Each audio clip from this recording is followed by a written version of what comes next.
Ensemble, on est plus intelligent.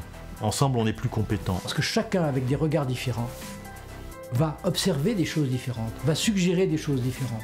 Quand l'idée est bonne, il faut mettre le paquet. Et quand elle est mauvaise, il faut avoir le courage d'arrêter. On ne sait pas automatiser la génération d'idées. C'est par l'échange entre les humains que naissent les plus belles histoires. Le fantasme de l'idée de génie et du produit révolutionnaire. Le rêve absolu pour ceux et celles qui font de l'innovation leur raison d'être. Parce que le bon produit est souvent à portée de main, à portée d'innovation technique et comportementale, il est au cœur d'une alchimie qui ne s'explique pas toujours, mais qui répond cependant à certaines règles essentielles et obligatoires. Alors le bon produit, c'est les paramètres fondamentaux du marché, d'abord le coût, et puis répondre à un besoin qui n'est pas rempli aujourd'hui. C'est un mix, c'est une alchimie qui n'est pas écrite d'avance. Cette notion de bon produit peut revêtir différents sens selon la personne qui le juge. Un bon produit pour le technicien, ça sera effectivement le produit qui répond aux besoins fonctionnels. Pour l'acheteur, le bon produit sera le produit qui répond aux besoins fonctionnels, mais qui est également au bon prix. Le bon produit doit aussi être à l'heure pile, ni trop tôt, ni trop tard. Il doit être une réponse à un besoin défini dans le temps, simple, efficace, parfaitement positionné. Il doit aussi faire très vite oublier qu'il n'existait pas avant, comme dans le secteur électroménager, industrie qui ne cesse d'innover, d'anticiper nos modes de vie dans nos maisons. Le groupe Tefal a inventé le repas convivial, une innovation, un concept en phase avec l'évolution de nos modes de vie, avec un objectif, sortir la cuisine de la cuisine. L'appareil à couper les saucissons en rondelles très fines, au millimètre, au dixième de millimètre près, on s'en fout. On les achète tout découpés. Et donc on a inventé le repas convivial. Ce concept qui a été illustré par la raclette. La raclette est une illustration dont on est très fier, très heureux, parce qu'elle a des racines en plus.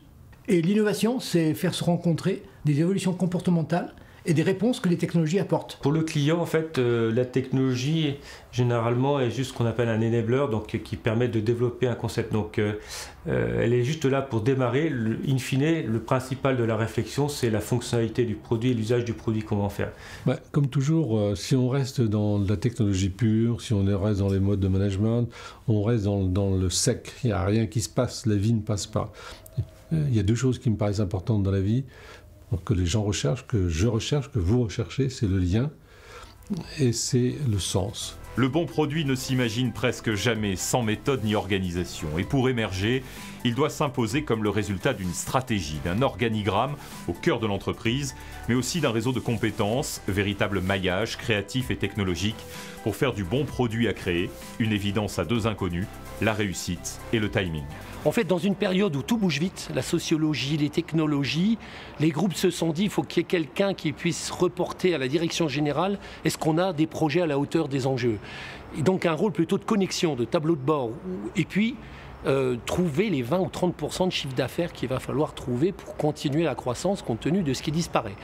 Soit avec des start-up, avec un incubateur, avec des labs. Enfin, il y a tout un petit matos d'une direction inno qui en fait n'est pas la direction R&D parce qu'on a besoin de techno venus d'ailleurs. Au-delà du marketing qui connaît bien CSBU, maintenant la direction inno absorbe la stratégie. En fait, la même direction innovation, stratégie, développement. En fait, c'est orienter l'entreprise vers des secteurs où elle n'était pas. Innover, c'est aussi explorer des univers existants où tout semble figé depuis des décennies. Contre-exemple parfait, les bas médicaux de compression, faits pour être utiles et seulement utiles. Innover, c'est aussi rendre cet exemple plus sexy, plus en lien avec nos codes actuels pour faire sortir ceux et celles qui les portent de leur carcan de patient où le beau et le plaisir n'ont aucune place. Les bas médicaux de compression ont toujours été développés comme des dispositifs médicaux et c'était d'abord fonctionnel. Et puis on s'est aperçu de deux choses. D'abord, il y avait une évolution en termes d'esthétique à apporter. Et puis ensuite, il y avait un besoin d'optimiser ce qu'on appelle l'observance. C'est-à-dire les produits deviennent plus efficaces parce qu'ils sont portés. Et puis ensuite, un certain attrait et moins de résistance à l'utilisation et au port des bas médicaux de compression.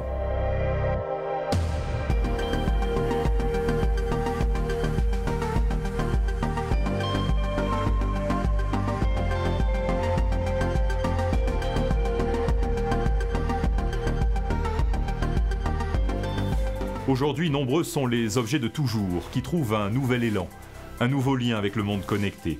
Il y a l'innovation autour de leur fabrication, de leur conception et de leur assemblage, avec de nouveaux flux et de nouveaux partenariats entre pays, entre continents et donc entreprises. Que la plupart des objets de petite taille qui sont de plus en plus miniaturisés sont expédiés en Asie pour revenir en France sur le marché. Et on s'est rendu compte qu'en s'organisant de manière différente, on avait sans doute des voies de compétitivité et d'innovation associées, d'ailleurs les deux volets ensemble se rapprochant, pour arriver à conquérir des marchés et stabiliser sur le marché français, sur l'Europe occidentale, des solutions techniques de type industriel dans le monde électronique. Le modèle est très original, le concept du modèle de business, dans la mesure où on a mis sous un même toit physique des métiers complémentaires en d'autres. Innover dans le fond, dans la forme, dans la manière de produire et de concevoir n'est pas chose facile. Se placer soi-même et les autres en mode créatif ne s'improvisent pas. Et souvent, pour innover, il faut un moteur, mais aussi un objectif. Et dans certains cas, le moteur, c'est la contrainte qui peut pousser, inciter et même obliger chacun d'entre nous à sortir de sa zone de confort intellectuel et technique. L'innovation, elle est liée à des contraintes et à la capacité de l'entreprise et des personnes dans l'entreprise à surmonter ces contraintes. Des contraintes de technicité, des contraintes de volume dans la miniaturisation, des contraintes de prix de revient, toute une série de contraintes. Et c'est dans la recherche de résorber ces contraintes que bien souvent on génère de l'innovation. Il y a une chose que vous apprenez, c'est que chaque projet, il a sa spécificité. C'est-à-dire qu'il faut arriver à chaque fois avec une certaine virginité. Et un bon projet, c'est quoi? C'est très simple, hein. C'est une bonne équipe qui a une idée pour répondre à un usage, à un besoin marché, et en s'appuyant sur une technologie solide. C'est simple. Finalement, quand on le dit comme ça, c'est très simple. Dans les faits, c'est plus difficile.